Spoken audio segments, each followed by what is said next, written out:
এই দেখুন আজকে আমি বানিয়েছি কাঁচা আলু দিয়ে দোসা।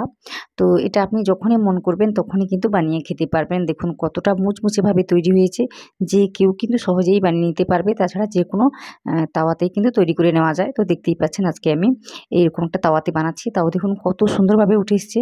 তো আশা করি আপনাদেরও এই রেসিপিটি ভালো লাগবে। রেসিপিটি প্রথম থেকে শেষ পর্যন্ত দেখবেন। যদি ভালো লাগে তাহলে আমার ভিডিওতে একটা লাইক দিয়ে চ্যানেলটাকে সাবস্ক্রাইব করে নেবেন। তাহলে চলুন ভিডিওটি শুরু করে দিই। তো সবার প্রথমেই নমস্কার, কেমন আছেন সবাই? আশা করি ভালো আছেন। শুভ্র শান্তি ব্লগে আপনাদের সবাইকে স্বাগত জানাই। আমি শান্তি। তো এখানে দেখতেই পাচ্ছেন একটা বড় মাপের আলু নিয়েছিলাম, ওটা আমি কেটে নিয়েছি। সাথে দিয়েছি কাঁচা লঙ্কা আর 1 চামচের মতো গোটা জিরে আর একটু আদা।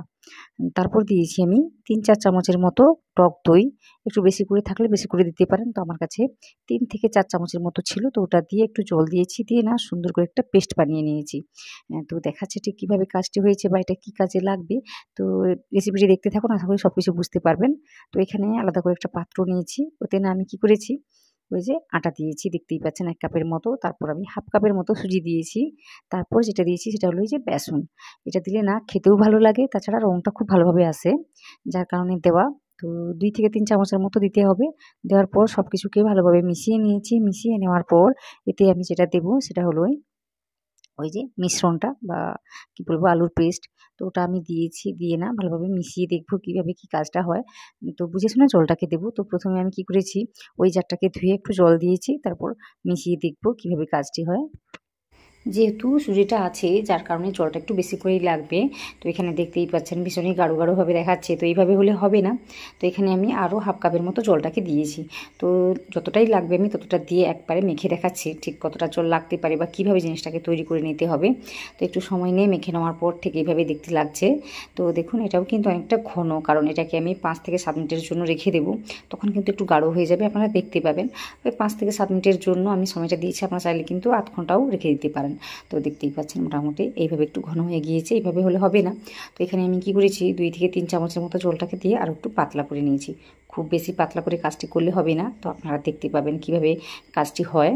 তো একটু জল দিয়ে আমি ভালোভাবে মিশিয়ে দেখাচ্ছি। তো দেখুন এখানে আমি এখন কোনো রকম লবণ অ্যাড করিনি। তো সব কিছুকে ভালোভাবে মিশিয়ে নেওয়ার পর এখানে আমি লবণটাকে দেবো। তো বুঝে শুনেই দিতে হবে। তো এখানে লবণটাকে দিচ্ছি, একটু চেখে কাজটি করে নেবেন। তো এখানে আমি লবণটাকে দিয়ে ভালোভাবে মিশিয়ে নিয়েছি। তারপর যেটা দিয়েছি সেটা হলো বেকিং সোডা। তো এটা কিন্তু অল্প করে দিতেই হবে, দিলে কিন্তু খুব সুন্দরভাবে কাজটি হয়। তো দেখতে পাবেন আপনারা কেমনভাবে কাজটি হয়। তো এখানে আমি অল্প করেই দিয়েছি, ওই 1/2 চামচেরও কম বলতে পারেন। তো ওটা দিয়ে আমি ভালোভাবে মিশিয়ে নিচ্ছি। তো একটু সময় নিয়ে মেশাতে হবে, নাহলে কিন্তু এর স্বাদটা অতটাও ভালো লাগে না। তো মোটামুটি বুঝে শুনে কাজটি করে নিতে হবে। তো সব কিছুকে ভালোভাবে মিশিয়ে নিয়েছি। মিশিয়ে নেওয়ার পর আমি একটা বড় চামচ নিয়েছি।